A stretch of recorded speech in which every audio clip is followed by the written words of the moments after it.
heard how the burning of fossil fuels led to the warming of the planet.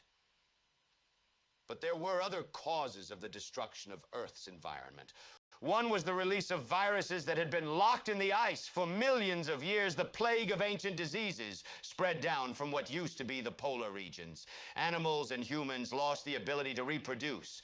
No longer were humans able to count on the natural way to have babies, bringing about an increasing need for assisted fertility. Two species of humanoids arose: the evolution of the petri dish andborns, which were gestated to exact specifications in manufactories, and the devolution of the working class Zeeps, distorted, malformed, defective in mind and body. After much scientific study, the Monstrato Corporation came to the conclusion that the cause of the worldwide devastation and the poisoning of the planet was nature itself, and the corporation's board of governors passed a resolution to do away with all wildlife and to tear down paradise and put up millions of lanes of gulp-topped highways.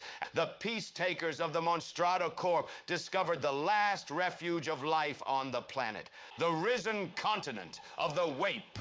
As recorded in the annals of the chronicles of the future foretold, only one person stood against the peace takers of the Monstrato Corporation and the death of Mother Nature: Rona, the girl who rode the unicorn.